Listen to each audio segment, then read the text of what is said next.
Bless you. Perfect timing. My fellow Americans, good evening and welcome to the Black Powder Podcast, the only real libertarian podcast in existence that has ever existed. We have evolved from nothing. Charles Darwin would not have anything to say about us because we are the first, we are the inception, we are the alpha of libertarian podcast. And today I'm Marcus Matthews, obviously, the only real libertarian. And today I'm with some beautiful people that I like to call my friends. One of them not so much. One of them is actually. And I'm gonna let you guys guess who I mean by those two descriptive factors right there. But I want to go ladies first and welcome our host, Avins O'Brien from the beautiful state of California. How are you doing tonight, my dear? I'm good. I'm chilling. That's word. And then we have our other host here from the great state of North Kakalaki, Eric Parker. How you doing, my guy? I'm doing great. Yeah, I was going to mention you rocking the Tar Heel hat. So, I wanted to feel welcome. I'm still a Gator fan, but I am a local to North Carolina now. So, and when I was growing up and before I really understood, like, I'm supposed to go for the home team, I lived in Florida. I liked Tar Heel colors. So I love that baby blue, that sky blue. Anyway, I do. I had a Nova that color, 74 Nova. So damn, you're a millennial with a 74 Nova. That's a bold statement to make. That's awesome. I sold it a few years ago, but anyway, he identifies as an old man. He does. Right. My spirit animal is a redneck from Florida. And speaking of bright blue skies, two of us are coming from you from bright and sunny Southern California. It was basically 90 degrees here today. And I'm not ready for summer. Are you ready for summer, Evans? I'm not. Not so much, but this always happens. Like in the spring, we get this like little warm front, and then it goes back to a cool front. And I mean, for us, it's like I'm about to go to Pennsylvania tomorrow, and it's like 30 something degrees. Oh. And but yeah, here it was. I mean, like I'm on the right on the coast, so I mean, it was like 80 degrees. Yeah, it was like 78 or something. It was great. Speaking of bringing the heat. And this is what the Black Powder Podcast does, the only real libertarian podcast. We're bringing you a transformational guest tonight. He is the vice chair of the National Libertarian National Party. And without further ado, I want to bring in our guest tonight, the accomplished Paul Darr. Thank you very much. Hey, my applause isn't working again. I need to reboot my system. I should have tested this before. Don't worry, you get jazz hands over here. Yeah. How are you doing tonight? Doing very well. Glad to be on here tonight. Awesome. So as we get started, we just wanted to expose you to our audience. Who are you? What do you do? And why do you do it?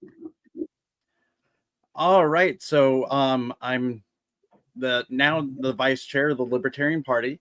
I've only been that for a few weeks now, not even a complete month. And why do I do it? Probably because I'm insane, because I've pretty much taken on a second full-time job here that I not only do for free, but I often pay to do this job. So I love the Libertarian Party and knew I needed to help bring the party together, and that's really why I do it and work with Stephen there. Awesome. Eric, you want to go first? Yeah. So it sounds like you've been involved with the Libertarian Party for a while. Can you tell us when you first joined or registered as a Libertarian? When did you know you were a Libertarian? What led you to become a Libertarian? And what led you to get started in the party? All right. So I first registered as a Libertarian when I was living in California on my birthday in 1998, on my 18th birthday, because I'm just that kind of weird geek to do that sort of thing on their birthday instead of all the other things you can do. But So I signed up as a libertarian, and I did that because I ran into this thing online, this brand new online thing in 1998. It's kind of new to everybody that was out there. And I ran across this website called the Advocates for Self-Government. And I took a nice political quiz on there. That's, it's the greatest piece of libertarian propaganda that's out there. But I love the quiz, and it pointed me towards being a libertarian. And then I read some things by Dr. Mary Ruart, who was writing articles at the time. And I really love her writing about libertarianism and about some compassionate answers to libertarian answers to problems that are out there. And so that drew me to wanting to be a libertarian. And that's when I registered as a libertarian. Gotcha. So you've been registered libertarian since 98? That's correct. All right. There you go. An OG from the very first time you registered to vote. Yeah. So I'm one of those, I wasn't born a libertarian like Avens, but I've always been one since I could vote, I guess you could say. Gotcha. Awesome. Speaking of ovens, go ahead.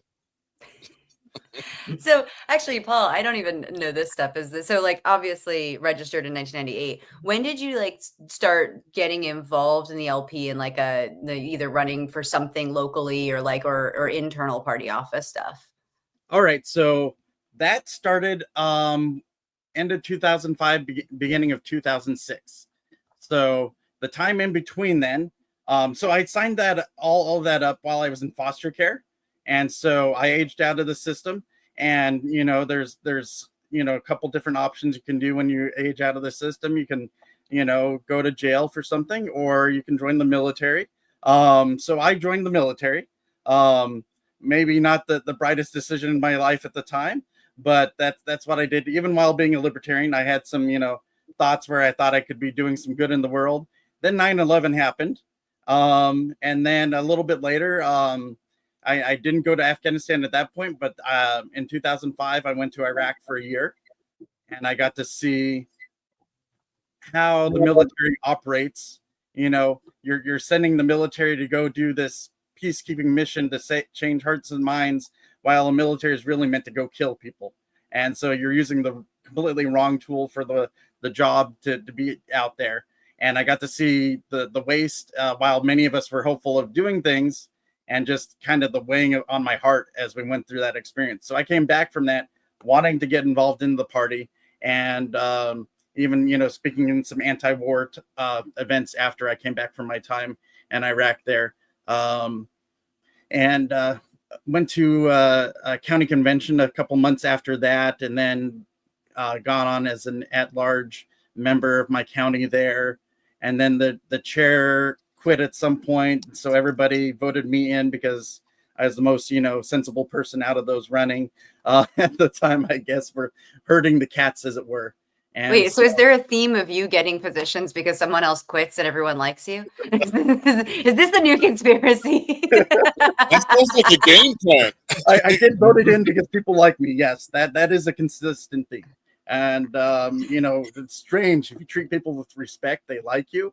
And if you try to work with them professionally, they want to work with you. That is a strange, consistent thing with me, unusual for some libertarians. That is a very novel concept. I wanted to ask because you specifically asked for my good friend and fellow Southern California Abbots. How did that? This is a slightly off topic, but why did you ask for her? I just wanted to know that. All right, so I reached out to my network of people that I know in the Libertarian Party, because when I first got the invite to be on your podcast, I was like, well, I haven't seen too many of their podcasts. What do you have to say about it? And Avens was just like, oh, that's a wonderful podcast. You need to go on it. And so I went off and, sorry, I hadn't listened to it. So I went on YouTube and, gave you a few random hits for some of your old ones out there as I started, skipping around on some of your old ones. So that's when you get those random views on some of your old episodes. That's one of the people doing that right now. But she had so many great things to talk about the podcast there. But I know Avens just from different convention stuff, running around the party, and just having some mutual friends that just love her in the party. So I've often reached out to her for different things, even when it's stupid stuff. Like I'm terrible at style, so I asked her a few weeks ago, how should I dress for something? That's. So our good friend Joe here said he warned you about us. I don't know how to take it. Joe. No, he warned about you in all the best ways. Oh, awesome. Yeah, because well, go ahead. Go on. No, I'm good. That's a real thing though in like libertarianism, like especially if you're not like everybody has a fucking podcast, right? Like there's so many podcasts, and you're like, I think I've heard of these people, and I think I think they're good, but like also, am I about to walk into suddenly finding out that I'm on some kind of you never know like what you're gonna suddenly find out about somebody that you're like, oh yeah, sure, I'll go on your podcast. Oh, I just said what? I just associated myself with what? And so like Paul was really smart about that. As Paul was like, look, like these people reached out to me. I think everything's good, but I just want to do some social proofing. And I think that that's like also something I would love to see more libertarians do is social proof a little bit and go like, hey, I'm willing to give everyone a chance to like hear them out and know who they are. But like also, what do other people think of this? Because I think that it's really good for us to go, hey, these are good people, and maybe these are people we don't want to associate with, and I go back and forth with you, Marcus. You're me, whatever. But me too. Yeah, no, I mean, honestly, Paul, it's like Marcus is great, but Eric, I don't know about. I don't know about. I just say like full disclosure, like we get some of our best guests just by me sliding into their DMs, like, yo, you want to do a podcast? And I'm doing it from like a personal Facebook. In the case with Paul, who's this rando sending me a message? He does do that. He did it to Justin Amash. And Justin Amash on Twitter. I was like, yo, and it worked. So I'm gonna keep doing it. Yeah, absolutely. He was a wonderful addition to this podcast. He was part of my DEI program. And right now I'm in the process of canceling it because the national trend towards DEI is waning. Avens is on here. I'm definitely a DEI choice. Do you know in the 90s DEI was like putting a redhead in a movie? Like that was the thing. It's like 90s DEI was like when they had the new Charlie's Angels and it was a blonde, a brunette, and a redhead. Like that was diversity in and the brunette was Asian. Like that was diversity in the 90s. And we're doing a black guy in a horror movie, but they always kill him first. For 5 minutes. It's like, what the? LL Cool J played the first black guy that survived through a whole horror movie, and we honor him. Black History Month, which is over tomorrow. We honor LL Cool J within those elements of our Black history as being the only black guy who ever survived. Because black people will be absolutely, everybody tells this joke. Black people will be horrible in horror movies, because if we're in a haunted house and something says get out, we're like, okay, it's time to go. Movie's over. There's no elements of what happen next. We're gone. We don't want to deal with that. That was cool, but you know what? Peace, bro. So I wanted to ask you, the libertarian, we're having a great unity moment here in the Libertarian Party, with the only real libertarian, with the vice chair of the Libertarian Party, with one of my favorite libertarians, Avens, and Eric. I have no terms for Eric. No problem, bro. How do we bring, us back together? Because it was quite a divisive election cycle in 2024. So it was, the cycle is very divisive. There was divisiveness building up way before that, though. So it's really there's also the part of it outside of the party that's seeping into the party, of different wars that we're taking into the party from outside the party. So really the way we can move forward is to work in the areas that each of us are passionate about, and work on those areas that we can agree with each other about, and go forward from there without needing to feel we need to exclude the others in the party that are working towards similar goals with us. In the past, we've had the divisiveness built around kind of an all or nothing strategy towards reaching towards something there.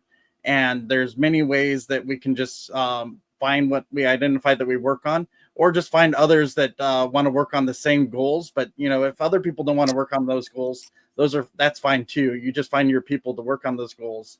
And if you don't work on the same goals, but you have interest in other areas, it's fine to work there. Right now, we seem to splinter off that, if they don't want to work on your goals in one area, they're your enemy for life. We need to get past some of that. There are some outer limits, of course, on that, where they actually have to be within where, libertarian is. Of course, they're not as really as a libertarian as you there, but we all can't live up to that standard. But we can all try and fail. But but we need to be able to work towards that together, as opposed to feeling like we need to fight each other, because the people we need to fight are in the government and outside of us here. So those that are supporting those policies that we want to fight are the ones we should be fighting, not each other. We're too small to fight each other. Indeed. A house divided. So I kind of want to, I guess, be a little more inside baseball with this, but I want to make sure when I ask you this that you clarify if it's true or not. Did Stephen Nikela endorse you? And was his vote for chair before the vice chair vote?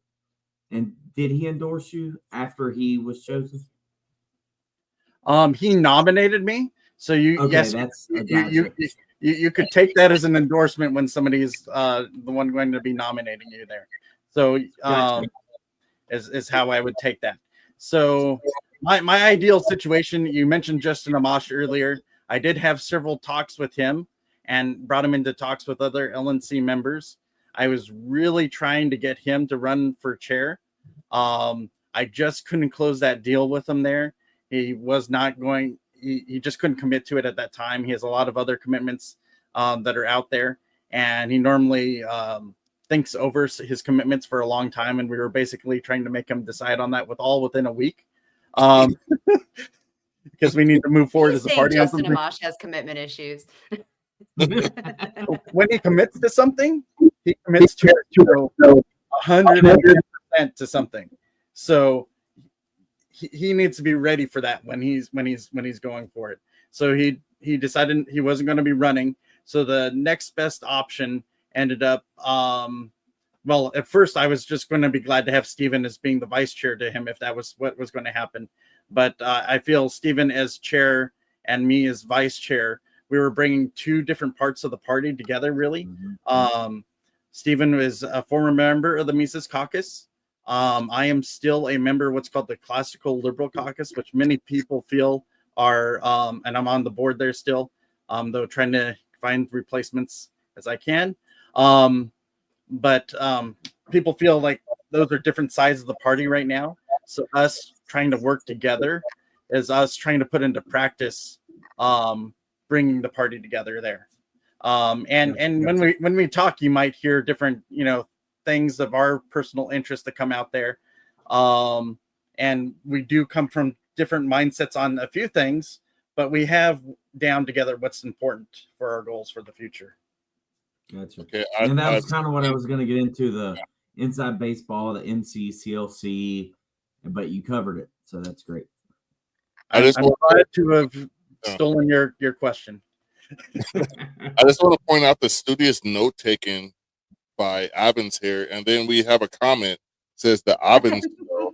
I don't know where that came from. I didn't even know that existed. Okay.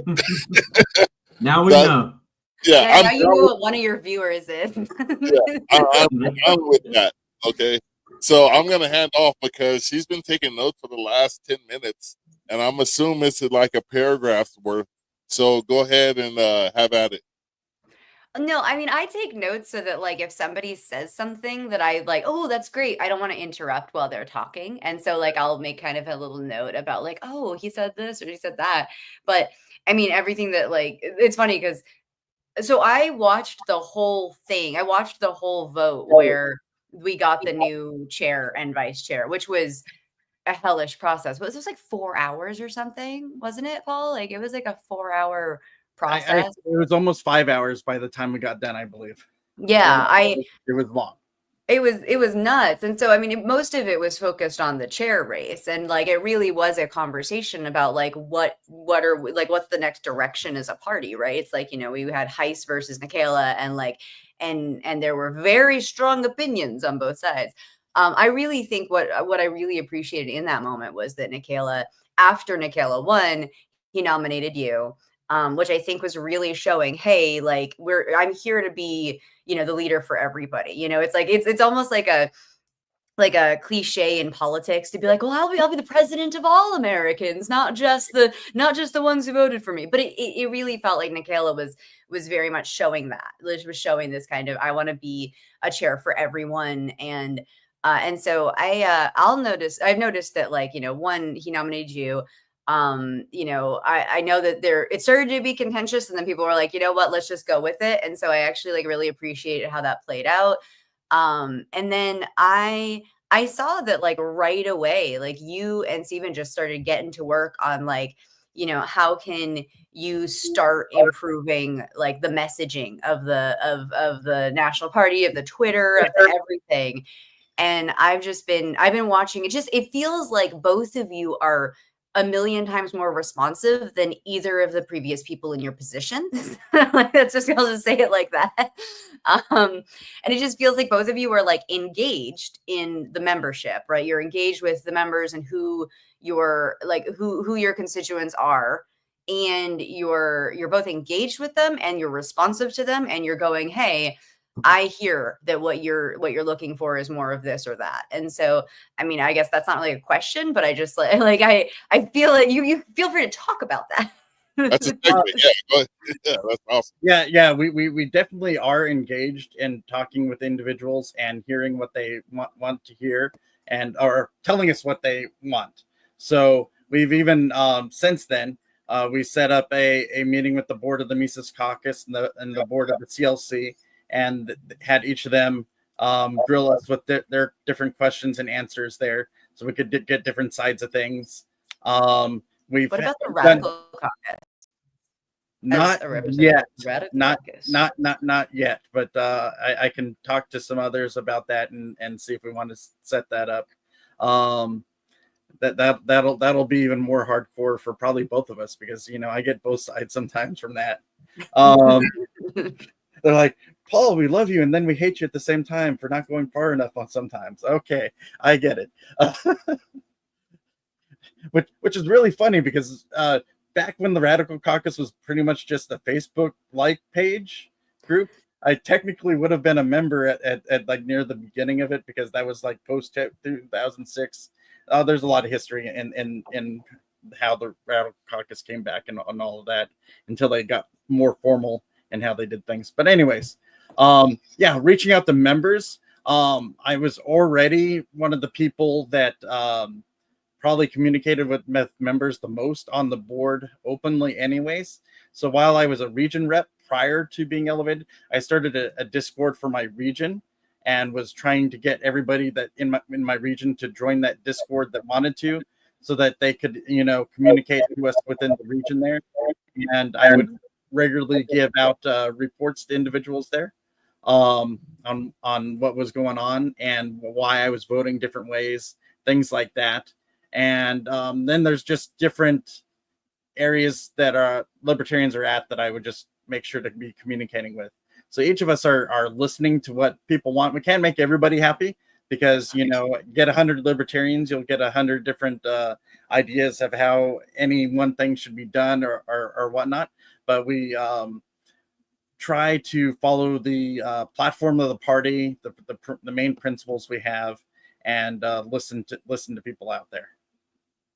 I just want to post this comment, because it is quite disturbing. And this is going to segue into our next question, obviously. But anybody who believes that unity sounds like collectivism, like some kind of socialist enterprise, do we really need them in the Libertarian Party. And what's this guy? Eric. Ban them. We should ban them. No, Eric, go I ahead wanted and to say explain yourself. it was a joke, but I mean, seriously, I've always like people that are like, we gotta work together. I always make the joke. I would have said sounds kind of Marxist, but there's more to it than just Marxism. It's collectivism. But you know, I'm just saying this. Think about it. All right, that's it. Yeah. So I want to, Joe has this comment. How about no caucus vote? Do we really need caucuses within a party? Because Democrats and Republicans are completely ineffective within their caucuses because they're ideologically opposed to their own party platform the majority of the time. And I've had bad experiences with the Mises caucus. They have treated me less than human. They have said some things, that I feel disparage who I am. I'll put it politically correct like that. But I remember that guy, the Cajun Libertarian, he had said something about it, and I disputed him. And I was like, I've within the Libertarian Party, forgive me because this is taboo nowadays. But within the Libertarian Party, the only time I have seen traces of classical American racism has been from Mises members that were saying things to me upon, the social constructs of our society. And, like we created this nation as if nobody else contributed, things along those natures. And from my understanding at the National Convention, they pretty much took the bucket and the bucket of shit that is libertarianism and dumped it on everybody there and just made a mess of things. How do we bring that unity between, I'm not going to say reasonable people, but people who have a slightly opener mind? Is that the correct term? Some people with a open mind, how do they caucus with Mises? Okay. So to caucus with them, we still can't accept when so you take it on an individual basis here, because there's more. You are being collectivist when you place everybody under the same label there, to bring it back to collectivism there. That is by choice they're collectivizing a bit together, but many of the individuals don't see those other individuals that are doing things there. Like I know, many of the rank and file Mises Caucus members that reached out to me, and they're like, "Hey, we love you, Paul. Thank you for what you're doing in the party."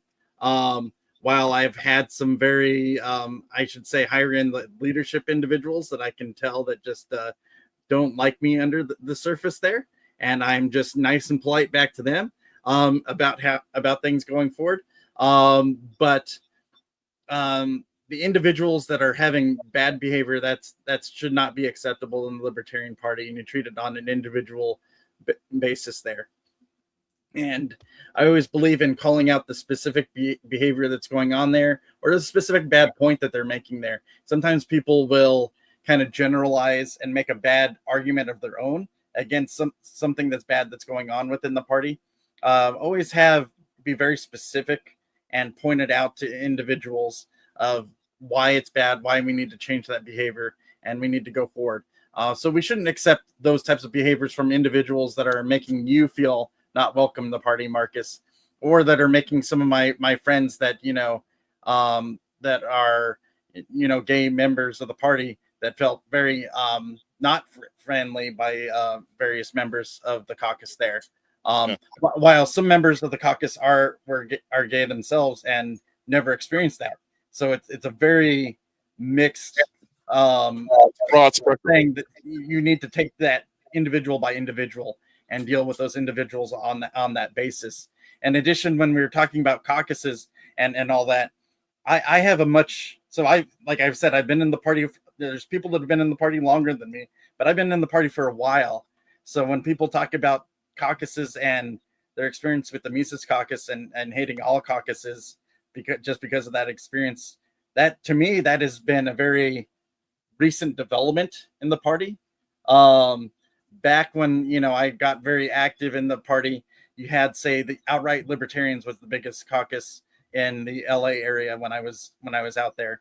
So they would do a lot of great outreach to people in the area there. So outright was doing wonderful things. There was a Libertarian Youth Caucus. I think that's still around. It comes in and out of being popularity because of it being like a youth college led thing.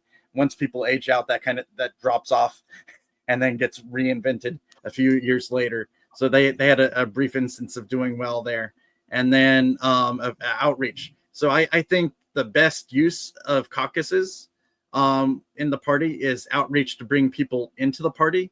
And caucuses should not be focused on inter-party fighting themselves. They should be very focused outreach groups for the party, and that's what they should be about. And so me as a member of the Classical Liberal Caucus, we reach out to people that identify as classical liberal and bring them into the party. And I feel that is what should be done, not interfighting that has gone on in the past there. Right. So I brought myself into what I like to say where I found libertarianism was in 90s hip hop with like Public Enemy, A Tribe Called Quest, Wu-Tang Clan, things of that nature.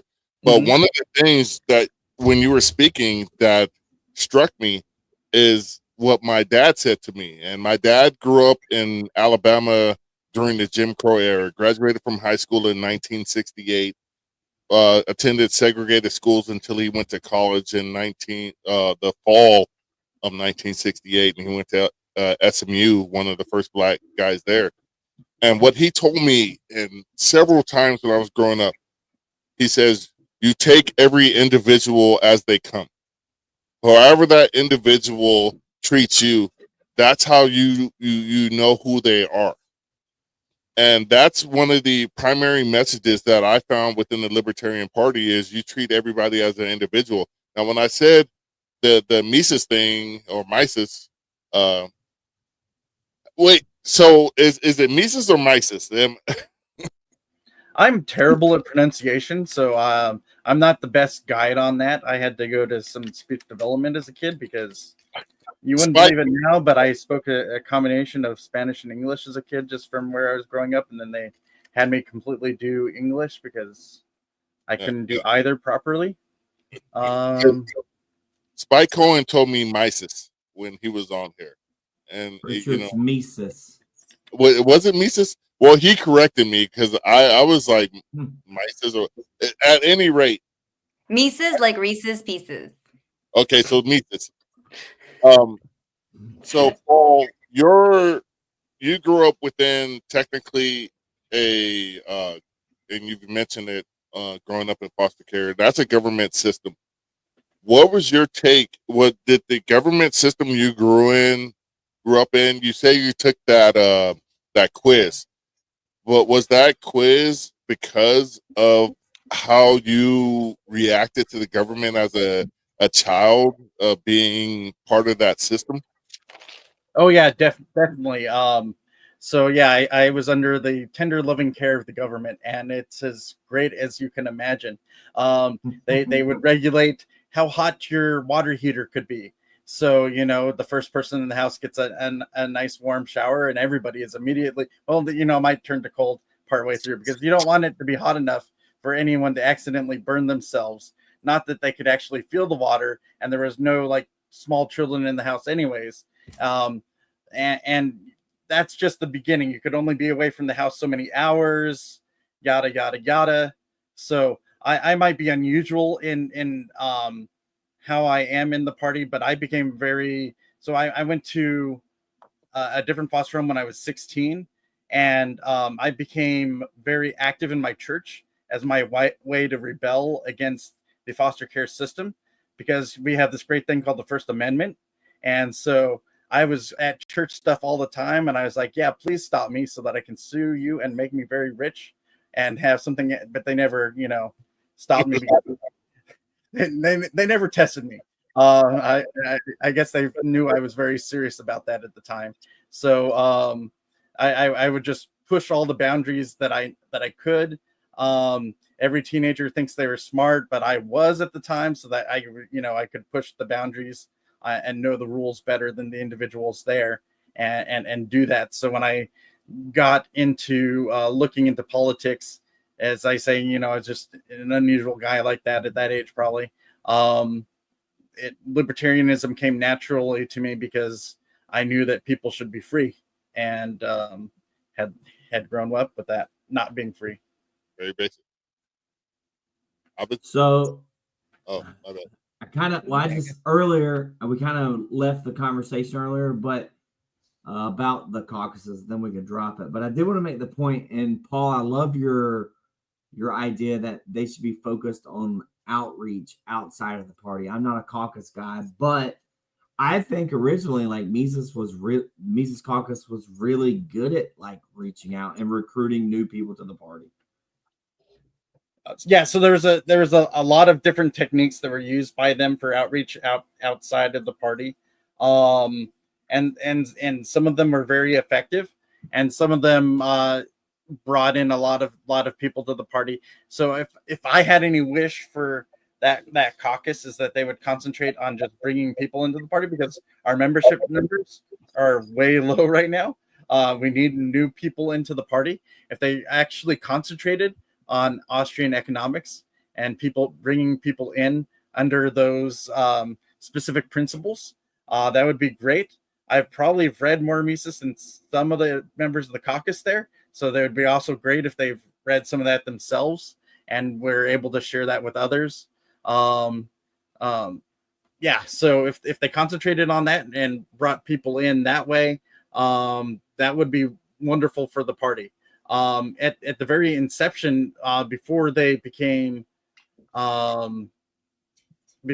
before we had the Reno takeover there, time frame and the push towards that, there was some very positive aspects. They concentrate on that sort of outreach. I've said if people want to compete in the party, it's by having the best candidates out there. So get membership in here, get the candidates that you want to run to see. If you think we don't have the best libertarian candidates out there, go out there and get those candidates and recruit them to be candidates for the party. People that are running the party, like me, should be the boring people in the party. Our candidates should be the ones that are exciting, that are out there, that people are talking about. I should be a nobody even cares about, and that they're talking to our Senate candidates, our presidential candidates, our city council candidates.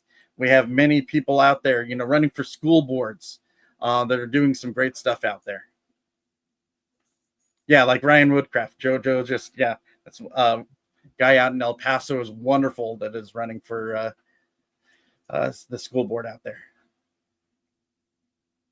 Abbas, did you have I see you taking notes again. Go. No, I appreciate too Paul's like nuance on the fact that like the Mises caucus was a really interesting thing, because from basically 2017 to 2022, there was this huge recruitment process where it was just bringing in people like crazy. And then after 2022, we just started to start to go down. But the thing that was interesting is that this is what happens with a broad-based caucus, which is like the Mises caucus said that they were about Austrian economics, but they had a lot of different points, right? And so they definitely did some recruiting for people who were more kind of socially conservative. They did a lot of recruiting among Ron Paul libertarians who weren't necessarily members of the party. They did a lot of recruitment in all these different places. And so it meant that some people would encounter a Mises caucus person that wasn't necessarily great, right? As you said, you might experience somebody who expressed very racist or homophobic views. And then that person would react and be like, whoa, I don't want this in the party. And then someone else who came here part of the Ron Paul revolution or whatever is like, wait, why are you saying that that's what I'm about? Because that's not what I'm about. And that's why I think Paul's Paul's perspective on like taking every person as they are, it's like, they come in from the Mises Caucus and then, judge them individually because, for all this person came in because they love Ron Paul, and then this person came in because they're an asshole. And like, you just like, you have to like pick and choose them. And so, I think what I like about the MC is that like that pull to bring people into the party is a really beautiful thing. And I want to see more of that. And I want to see more recruiting by every caucus. But the downside of like one of the things that's good is like is bringing in all these people. But one of the reasons that I've always associated with like issue caucuses only is like I've worked with the psychedelic caucus and the pro-choice libertarians caucus is because I will like focus on a key issue, and that way it doesn't get blurred out by like all of these kind of cross purposes of like, well, what is the Mises Caucus? Is it Austrian economics, or is it the culture war, or is it Ron Paul fandom, or is it or is it just like wanting to get rid of the immigration plank? The thing that bothered me was the MC was just so ill defined because it just kind of depended on who you got. And I think one of the most effective tools of recruitment that they had, unfortunately, was saying, hey, we're going to change the party. And like, that was really rough for me because I was like, you don't even know what the party's doing yet to know if you want to change it. Like that was my struggle with the MC so often, was like meeting somebody new and being like, wait, you don't even know who the current chair is and you want to like overthrow them and bring in somebody else. Like, can we first like make sure we're on the same page, and then let's all work together towards hopefully a beneficial thing for the party. And so I think Paul like really hits it with like the fact that like different caucuses are going to bring in different groups of people, and then you kind of have to like take a moment to experience each one. You got to like each individual, like see what they're into, why they join, what they like, what they're about, and also where they can be utilized as an activist, because some people are good candidates and some people would be good at educating about a topic, and some people would be good to actually be in party leadership, and some people would actually be better to give speeches or collect petitions. And I feel like so often this party is like, we just need bodies. And it's like, no, we really need to, when people come in, we need to judge them. And I don't mean that in a negative way. I mean, we need to say, hey, what are you about? What are you passionate about? What are you skilled at? And how can we help you grow so that you can like help this organization grow? And I feel like that's what I like about Paul, is that Paul wants to hear from people, wants to judge them individually, and then like see where we can build like an actively like useful organization that's doing good things. So again, not a question, Paul, but use that to jump off. That made me think of something where when you look at people, we sometimes have people in the party that think they can do all things equally well, or they'll feel forced like they need to do all the things. And sometimes it's okay to say no and to not do all the things. And sometimes it's good to find what you are good at and focus on that. Like we have many times, we'll have some great activists in the party, and they will be a wonderful face person activist, and then they'll go in and try to be an organizer within the party to do some things, and they have some terrible business practices where things just get dropped left and right. There are individuals like me that I'm a little bit better at the business practices side of thing. I know I'm not a communicator, say like a Spike Cohen or a Chase Oliver, things like that they have great sound bites of things they can say, a great face for that. I'm trying my best while here on the podcast. Sorry, you're living with my limitations, I guess you could say here, but we all have different strengths, and we should embrace those strengths, and we should not take it so hard when people are trying to also help us find our strengths. Right. So I just wanted to interject real quick and tell everybody why I'm a libertarian. I'm a libertarian because Democrats and Republicans suck. And I don't need a caucus to expound on that point. They suck. and it's I think I would start to call this simple caucus. I'm simply mad at the duopoly and the bullshit that we have to deal with as Americans, where we get taxed on our income, then we get taxed on our purchases, we get taxed on our property, we get taxed for living in general, because you want to drive to Las Vegas, and you have to you have to buy gas, fill up your gas tank, and you're paying the federal government and the state government to drive, which is from the greater Los Angeles area. It's a nice drive. It's through the Mojave Desert. It's a beautiful. You'll see burros. You know, that's my Spanish side. The burros on the side of the 15 freeway going up to Las Vegas. But I don't understand why more people don't understand what the Libertarian Party is and what the Libertarian Party wants to achieve. And, you know, the greatest minority in this country is the individual. And when we look at it from that perspective, from an individual perspective, what do you want as an individual? You want a roof over your head. And this is by your own means. This is not by government means or anything else or somebody else's work. But you want a roof over your head. You want clothes to your back. You want your stomach full. And you want to be able to enjoy your life. The only entity that has ever gotten away of any of that is government. And the current state of government is a duopoly, which is a sham, because we're not, even right now, we're a month and a half into the new administration. You know, if you've seen anything change other than the Gulf of Mexico, you're a clown, because nothing has changed. We have changed regimes, but economically, the government is still in your way. Educational wise, the government is still in your kids' classroom, telling them these bullshit ass standards and stories that only expound upon government omnipotence. And with that, I just don't understand the insanity of Americans to do something different. Well, we're not even doing anything different this election cycle, and that's what. I'm sorry. This is my bit of a rant. I'm a close my rant on this. I do not understand how Americans, you know, for the Libertarian Party, this was one of the greatest opportunities that we had to showcase ourselves in the 2024 election cycle. Because initially we had two old guys, two senile jackasses that were completely unelectable. Both of them were proven 4-year failures. One of them was smart enough to drop out stupidly enough late in the game.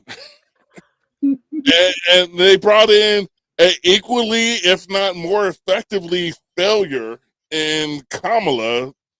And I remember telling Abbas this, her voice alone was just enough for, that was all I needed to know. I would never vote for this person because her voice alone was nails on the chalkboard. I know you millennials don't really know about that because you guys probably had whiteboards with those stinky ass markers when you were in school.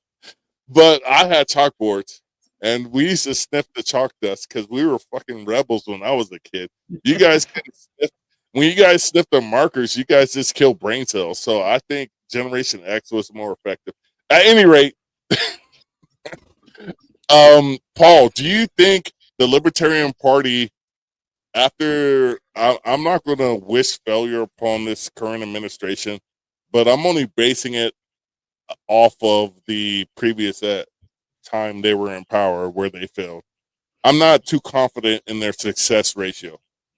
Do you think the Libertarian Party has another opportunity to showcase themselves in the midterms and going into 2028? There's plenty of opportunities out there. We need to build back up the membership to really do it. Everything's is a numbers game, a money game, a time game. So everything that's going to drive everything up. So we have, if you looked at our membership numbers, we've been just diving down this entire time. Once we get those numbers back up, we're going to have more candidates. We're going to have more people donating. We're going to have more people running, and that equals to more success. Was talking to one of the past leaders of the party that was involved in the late 90s, early 2000s, and was talking about some projects they were doing for reaching out to membership with the technology they had back then, and the success they were building up to in the party by building up the membership. We've also, so that was like one high point in the party at that time with membership. We also had some later success with running, you know, some celebrity type candidates, and with Gary Johnson and all of that also was a high point in the party. So there's some different points we can reach to there. I think the long-term success is by building up our membership within the party. You know, we can only depend on big donors in the party and some celebrity type names to get us so far. So if we just do this boring work of building up the party, that's going to get us to success there. If we keep having, there's one thing that I do like about some of the plans that came out of the Mises Caucus, since we talked so much about them earlier. One is they've branded it for the decentralized revolution of running candidates locally. That's been done multiple times before. So when that project came up, I was like, well, that's already 90% of what I already wanted to do anyways. That, you know, you start running locally, you build up from there on what you're running. That doesn't mean we don't run presidential candidates. That doesn't mean we don't run, you know, Senate or other candidates where we want to out there. We still need people to run across the board, but we can build that success by getting people to run and win locally. Like we brought up my person I like here in Texas called named Ryan Woodcraft, him running out here. I'm hoping really good for him. In my city, I also have somebody named Chris Baker, who is running for city council out here. He's been continually running, building up his name, doing that just down work at the ground level, getting stuff done is where we're first going to see some success again in the party. So we'll see that. And as we build up our membership again, we're going to be able to move forward from there. But right now, I saw this as a time that the party was either going to die on us or we were going to make a turn. And I think we have started to make that turn with the party. At least I hope so with Stephen and I, and that we'll be able to help make that turn to bring the party out. Because while people can point to some recent successes that were in the party of getting some freedom for individuals out there and working towards that, we've seen the decline of the party within the membership and our ability to outreach to others. So we need to build that back up to have those successes for the future. So real quick, as I ask what I'll consider my closing statement, what do you think is more important right now? New members or current members donating to the party? And this is a good opportunity for Marcus to put that link up there, and you can kind of talk about it a little bit. Okay, so one of the ways you can help the party is by becoming a member, and of course, if some of you have had your membership lapse out there, and you might have felt not represented by the party. I have a link up there for lp.org/Darr donor. I don't get any money from anyone donating under that. I do get, I can pull a list of individuals who have donated under it. And this past month, I did call everybody that donated under it the first couple weeks that I, as vice chair here. So if you do donate under there, that is one way to get a call from the vice chair of the Libertarian Party. I'll make sure to put your number, your actual number under the link there, and I'll call you. If you don't put your number, I won't be calling you, but you can always reach out to me on other platforms. But we need to build back the membership in the party and just take that little test with us. You know, little dip in the water. If you haven't been donating for a while, $5 a month, $10 a month, whatever you feel you can do there will help the party move forward. And you can always, when I am calling you can tell me what's important to you, and I will be sharing that with others there for the change that you want to see in the party. So that's also one way that you can have impact on the party there. Did I get everything you were wanting to talk about for your remarks? Okay. Yeah. So that's really what I want to see in the party going forward. Let me know by you joining the party again. Our memberships are down. If you want to have more of a voice within your state to the party, that is all decided by who are members of the party here. So, for as little as $25, you can have a say in the party. I would hope that you would give as much as $10 at least as a baseline a month. Is a good spot to start at for people that are financially able to do it. If you're not financially able to do it, thank you for being willing to do it for those that are out there and are unable to do it. If you ever become financially able to, please, every donation will help us in moving forward for having candidates run as libertarians in the future. Well, I guess we'll stick with this particular topic for a second, because I'm going to ask you a question that might be controversial, but since Angela McArdle's resignation and then the vote for you and Stephen and what month you guys have now been in, my perception is that donations and possibly memberships, but donations seem to have had a little uptick. And obviously there will be eventually some kind of financial report from the treasurer and accountant and things like that. But would you say that that's an accurate assumption that things did tick up after that change? It's difficult to tell right now because most of my donations have been so far, smaller donations that have come in so far. And they came in right at the time that we normally get donations in the month. So it's hard to differentiate. We get most of our donations at the beginning and the end of the month. So, a little feedback there. Okay. Yeah, so we get most of our donations at those times. So it's difficult to tell until the full report's able to come out for the month here. I'm hoping we've increased. I don't know, because our rate of losing members might keep us to where we're just, still haven't quite made that turn. We won't know, in my opinion, we won't really know until we're a couple months in from that time. As people get to see what we're doing and how things are changing, and hopefully we'll be able to recapture some of those members that have left the party and welcome them back to the party and their friends that they can take along with them. Fair. Is there anybody currently on staff or among the LNC who's making an effort to collect the, let's say, information on lapsed members over the last 2 to 4 years, and or more like 2 years, but take that information and try to go back to those people and do, let's say, the equivalent of an exit interview, or otherwise say, hey, we saw that your membership lapsed. What are the reasons for this? I know you did a poll a while back where you sent it out on social media and you asked people, have you donated to the party lately, and why have you not? Or, what were your causes? And you asked, hey, is it economic reasons, or is it, the direction of the party, et cetera?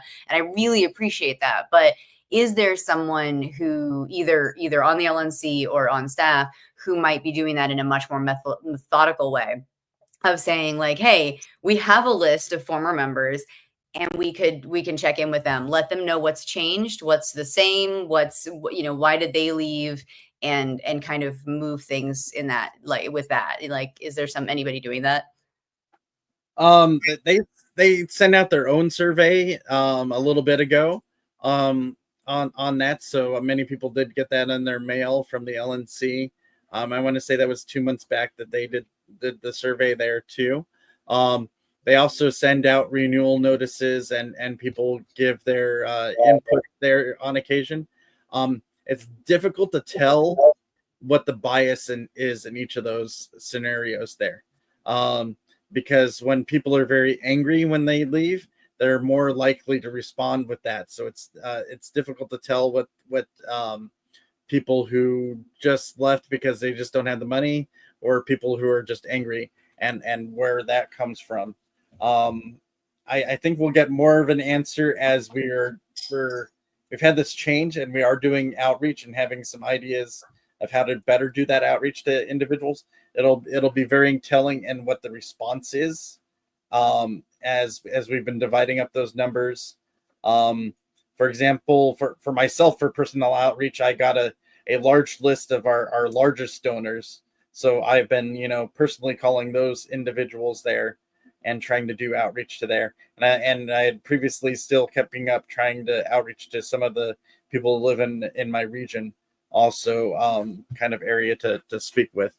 And I get a lot of feedback from those individuals. In those cases, it's very specific feedback on some of the issues that are out there with the party.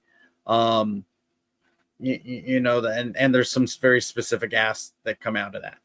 And we're trying to address those asks. So I wouldn't say that there is data collection that goes on. It's just the analysis of that data collection is difficult to make sometimes. And I think the biggest answer will be if people vote with their wallets for change that is happening currently in the LP. Fair. As we close this out, we're gonna leave the last word to Paul. In your closing statement, what do you have to say to the American people and why they should vote Libertarian? All right, so this is a great time to be libertarian, just as good as the last great time to be a libertarian, which would have been yesterday. So the Libertarian Party has nowhere to go but up right now, and we're going to engage in doing that, making that happen. As you look around as an American, you're either aren't in one of the parties, which is probably one of the majorities, the majority of people out there. Or if you are in one of the parties, you might be looking to the left and the right and kind of getting embarrassed by the others that are in your party and some of what's coming out of that party right now. So look over at the Libertarian Party. Yes, we have some crazy friends with us here, but we have lots of fun here, and we are fighting for your freedom. Much like when you talked about taxes and stuff. Republicans, they talk a good game about taxes. You'll see Elon do some fancy stuff on TV, but at the end of the day, are you still at risk of losing your home over property taxes every day if you don't pay it? Of course you are, because all that change needs to happen locally. It needs to happen by people that are actually working to make that happen. And the Libertarian Party is the one fighting for that. All your rights all the time is what we're fighting for here. And if you like what you've heard, please go to that donor link and please join the Libertarian Party. Thank you very much. Eric, 3-4 words in closing. It was a lot of fun, Paul. Great meeting you. I'm excited to see what the party is able to do under you and Stephen Akela's leadership moving forward. Thank you. I said 3 or 4 words. That was right. 2-3 paragraphs. I thought you said 34 words. My bad. Oh, my bad. That's Ebonics. So I apologize for that because you don't speak Ebonics. Avens, I'm going to try to talk to you in the homeland. Just drop it. Okay, sorry. Avens, 2-3 paragraphs. I get paragraphs. I was going to go with good job, Paul. No, see, I get you 3 words. No, I am. What's effective about Avens? She gets straight to the point. I wish you would come on because we do this every Thursday. You can say, I'm available this Thursday and just come on and just be here. So, true. I will do more to make sure my Thursdays are available to you. But no, I'm glad Paul came on. I'm glad I popped on for this one too, because I think Paul is great. I think Paul really shows a good direction of the party. And the LP is my home. I want to see more people join it. I want to see more people get involved. I want to see us succeed. And I feel like people like Paul and the kind of work that he's going to do with Stephen Akela are just, I think that this is the direction that this party needs to go in order to grow. And so I'm glad that Paul's doing the rounds on all the podcasts and getting that word out. And I look forward to seeing how it over the next 2 years we go. Paul, I wanted to thank you for actually bringing one of my. I've met her. I've been at her house twice, but I just want to thank you for mentioning her because I was like, oh hell yeah, I have an opening to bring her on again because I think you bring an added element to this podcast that we don't have because Eric is not good to look at. Tub is not good to look at. Michael is semi decent to look at, and I'm exceptionally fine to look at. So it's good to have two beautiful California people on this podcast. So I just want you to know that we do this every Thursday. As I mentioned before, there's going to be one Wednesday in March, hopefully, and we're going to have a California. He fights for gun rights in California, and that's a huge thing because his work has national implications. And we're going to have him on this second, third week of March. And I'm excited about that. And I would love for you to be here because we talked about women owning firearms to protect themselves. And that's a core tenet of libertarianism is self-defense. So with that being said, Mr. Darr, I want to thank you so much for coming on and talking to the people directly on your positions and where the Libertarian Party needs to go. This is the Black Powder. Well, do you have anything? Do you have a 2-3 paragraphs to say before we let you go? Because Eric has to go because he has to go to bed. He has to wake up early. I'm Gen X. We operate on 3-4 hours of sleep and wake up in the morning ready to fight Mike Tyson. But anyway, Be careful. Be careful. I'll put you up on that. we already saw the Jake Paul thing. I think I have a fair shot. Will Smith had a song saying I think I could beat Mike Tyson. You guys are a little bit young for that. But now after the Jake Paul thing, I'm kind of willing to say he's a few years older than me. I might have a few squabbles than me that I could take him on now that he failed to knock that fool out. But Paul, do you have anything you want to close out on? Any particular items? Or are we good? Well, everybody has a plan until they get punched in the face. Exactly. I've been punched in the face a few times and have learned to work with that and to move forward. So yeah. I'm also Gen X. But if the white in my beard didn't make that obvious. But yeah, once again, go to my donor link if you want to become a member of the Libertarian Party. And I didn't even have to pull out my rifles to fill in time over here. I put them as a little backdrop to the side there to make the Californians jealous of all the freedom that I can have in yeah, Texas. I got you. I moved out here. Well, I was just telling my guy Eric, I just got a 50 Beowulf upper for AR, so now I'm ready for elephants and semi trucks. So. One love, bro. I would love to have you on in 6 to 8 months to check in with you and see where you're at. This has been the Black Powder Podcast, the only real libertarian podcast where we talk real libertarian shit. And I am one of your hosts, the only real libertarian, Marcus Matthews. Thank you, Eric. Thank you, Obbins. Thank you, Paul. And with that being said, as we always say in closing, live free or die. Or die.